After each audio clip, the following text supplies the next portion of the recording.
So my name is Liz Wing, and I am the Senior Grassroots Officer for Nothing But Nets. I'm here to talk about community organizing. So how do you engage your community in the fight against malaria? Well, we all know that you are already doing that. So my purpose today is simply to try to share some tips to help you enhance your work. So first, start with your network. Start with your friends and families who will be driven by your passion. Second, offer them an opportunity to be a part of saving lives. So when you're asking somebody to help you out with an event or to donate to your campaign, you're not asking for a favor. You're actually giving them a really cool opportunity. You're actually offering them an opportunity to be a part of life-saving work. So an example, if I'm organizing a soccer tournament this Saturday, and I go to my friend Susie and I say, Susie, I'm organizing this tournament. It's Saturday. I know you're kind of busy. If you could help me out, I'd really appreciate it. I'd love it if you would do me this favor. I've asked a lot of other people, they can't help, but can you? How does that sound? Does that sound like she wants to help out? Sound like something you want to do? What if I changed the phrasing?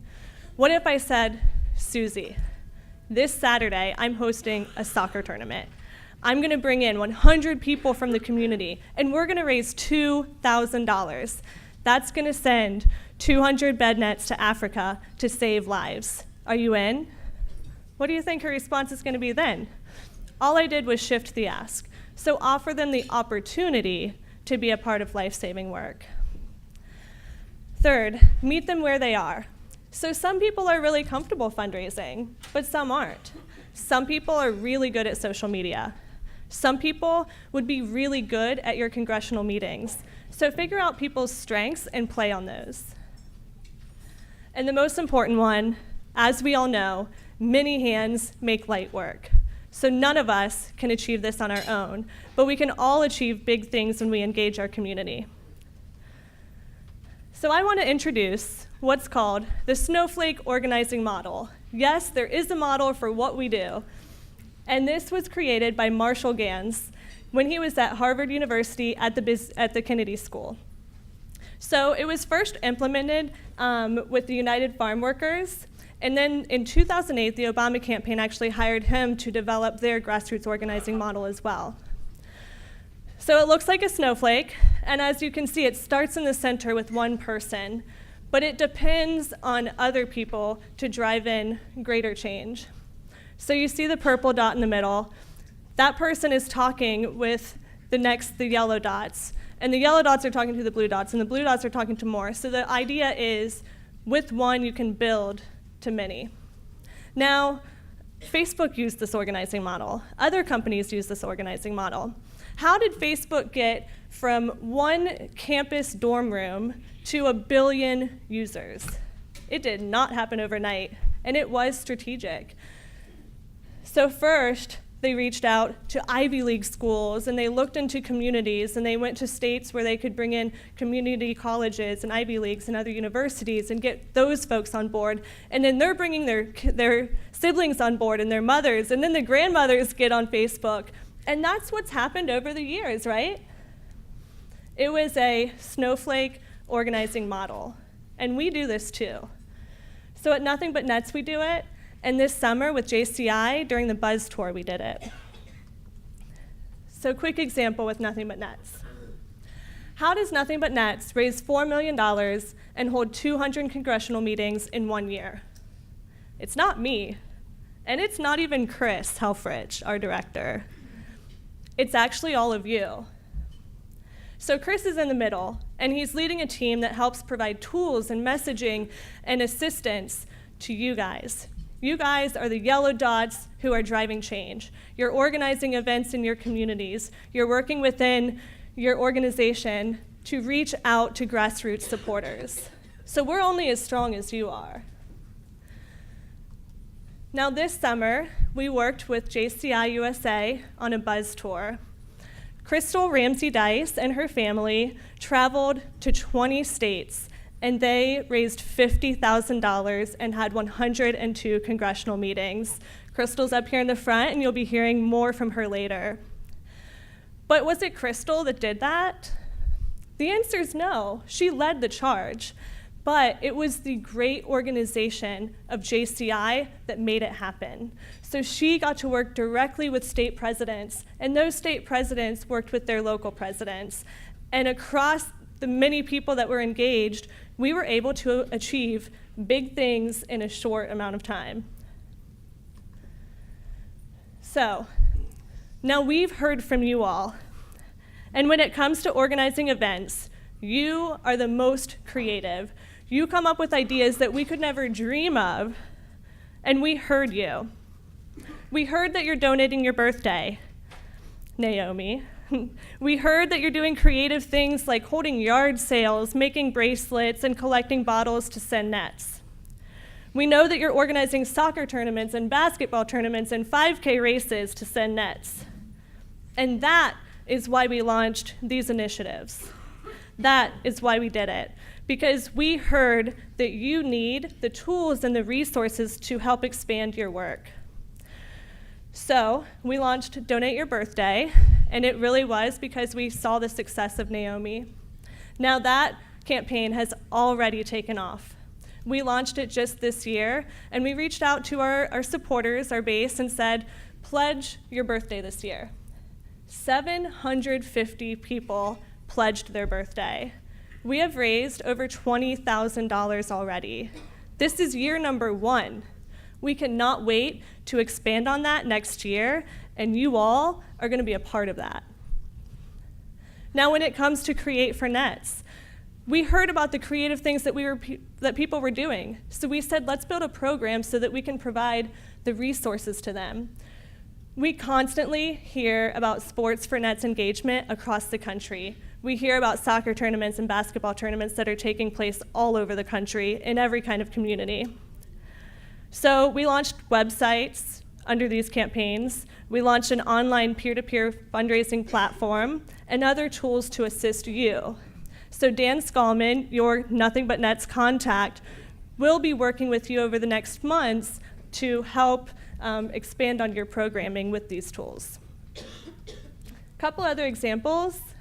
First, I want to talk about Chris's son, Leo. Chris decided that Leo would donate his birthday this year. And with Chris's help, Leo raised $5,000. And that was by engaging his network. Now, Jackson Merrick has been making bracelets to raise money to send nets and save lives. Ruth Riley, this year for World Malaria Day, worked with her spinning class to host a fundraiser, and she continues to inspire athletes to get involved. So these are just really great examples of how people are utilizing the programs that we are now creating. So I want to set the stage for the next couple speakers. You're going to hear from my colleagues about fundraising, about using media, and about advocacy. But think about how when you organize events, you're organizing the events to achieve all 3 of these goals, and we're going to help you do that. And a great example of that are a couple brothers from North Carolina. So I'll welcome them to the stage, and I just want to say briefly, they own a coffee shop, and they have held events for years for Nothing But Nets, and they range from 5K races to fundraisers. They even hang a bed net in their coffee shop. So they're going to just talk a little bit about their story. So I want to welcome to the stage Tim and Brian Helfrich.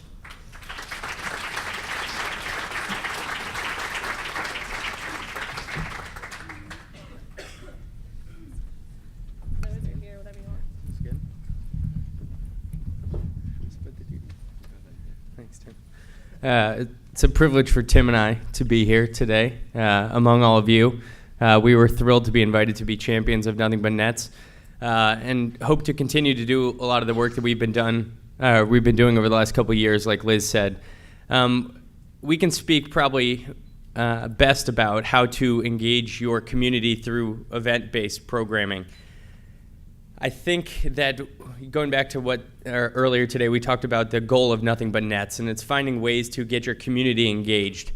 And I think one of the best ways you can do that is to reach to them and things that they already like to do and make that exciting, and how you can bring Nothing But Nets or any other cause into it. So for example, we have our coffee out there.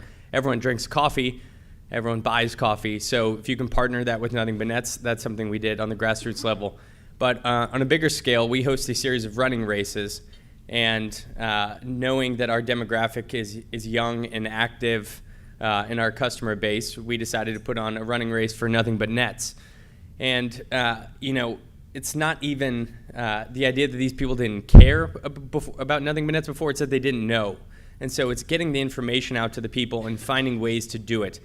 And so we put on a race, had several hundred people there, and just seeing the awareness escalate throughout the entire program. We have these races at night so that they feed into post-race parties and more programming opportunities. So you can sit there, and we did a live auction during the event for a Stephen Curry basketball jersey, and you could just see the people who probably aren't going to do anything with the jersey, but finding ways that they can engage and they can give money and say this is fun, and they're talking to other people about it. And so that's been a successful thing for us, and I encourage you guys to host running races all over the country for Nothing But Nets. Please, we avail ourselves to you if you have any questions on how to get these started, and we might ask questions of you in the same. I think that's it. Yes. Sure.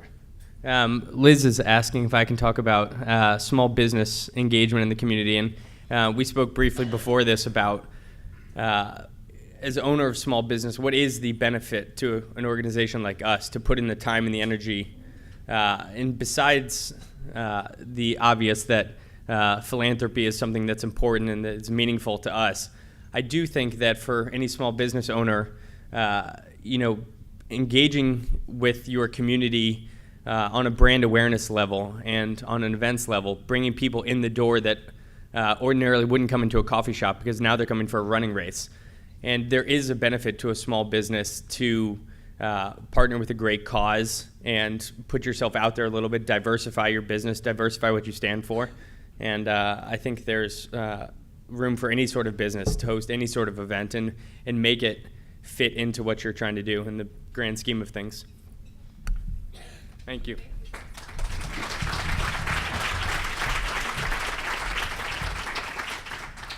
So I think what I heard from Brian was don't be afraid to reach out to small businesses because they often want to help and they want to find creative ways to partner with people in their communities. So it definitely can be a win-win scenario. One additional note, they actually did host a congressional staffer at their race. So when we talk about getting engaged with advocacy, this is a good example where they were able to reach out to their congressional office and say, we're holding this race, hundreds of people will be here, it's a great opportunity for the congressman. And we were able to get a representative from the office to come and see the great work we were doing. So that was another great success. And that closes out my session, and I am